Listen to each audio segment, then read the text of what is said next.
আমার কি মনে হয় জানো তো বন্ধুরা, এই বর্তমান সময়ে আমরা আগের মতন ঠিক অতটা হিসাব নিকাশ করে এগোতে চাই না। আর লাইফ ইজ আনপ্রেডিক্টেবল এই কথাটা এখন বিশ্বাস করতে এতটুকু দ্বিধাবোধ হয় না।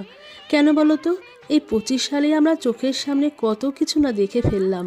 এই 25 সালেই দেখো না, পেহেলগাঁওয়ে জঙ্গিদের হামলা, প্লেন ক্র্যাশ, আর রিসেন্ট এই এত বিখ্যাত গায়ক জুবিন গার্গের হঠাৎ মৃত্যু।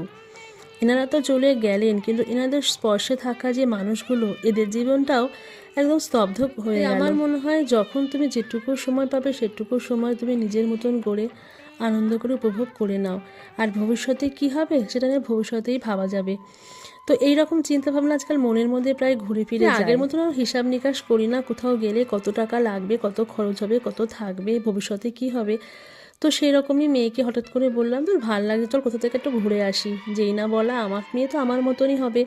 তো মা আর মেয়েতে মিলে চলে গেছিলাম। কোথায় থাকো না, জানতে পারবে আমাদের সাথে। আমার কি মনে হয় জানো তো বন্ধুরা, এখনকার সময় ঘুরতে যাওয়াটা কোনো ব্যাপারই না, সাথে তোমার একটা সব ফেসিলিটিওয়ালা মোবাইল থাকে। কারণ ঘরে বসে তুমি ট্রেনের টিকিট কাটা থেকে আরম্ভ করে সমস্ত কিছু করতে পারবে।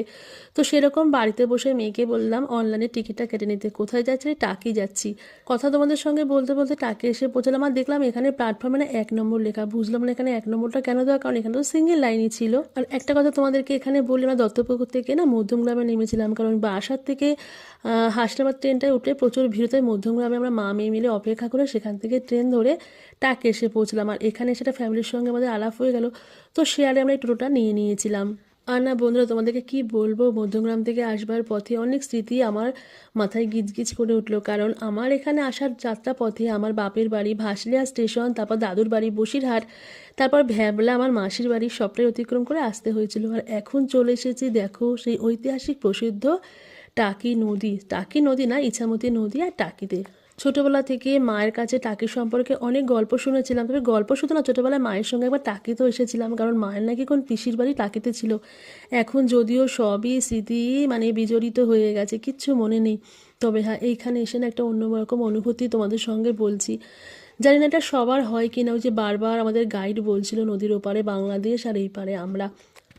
অতীতে ঠাকুমার মুখে শোনা বাংলাদেশের অনেক গল্প, সেগুলোও ভাবছিলাম। আর এখন তো বাংলাদেশের কত ঘটনা আমরা সবসময় শুনছি, বিশ্বাস করতে এতটুকুও ইচ্ছা হয় না। তবু কি বলবো বন্ধুরা, সবই বিশ্বাস করতে হচ্ছে। আর আমার যেহেতু ইউটিউব প্ল্যাটফর্মে আমার অনেক বন্ধু আছে, আমি বেড়াতে যাবো সেটুকু বন্ধুদের সঙ্গে শেয়ার করবো না, সেটা কি হয়? তো বন্ধুরা, ছোট্টবেলাকে তোমাদের কেমন লাগলে অবশ্যই জানিও। আর পাশে একটা না বুড়ো আঙুলের চিহ্ন আছে, ওটাকে বলে লাইক। প্লিজ তোমরা লাইক করে দিও, কমেন্টও অবশ্যই করো। ভালো থেকো, টাটা।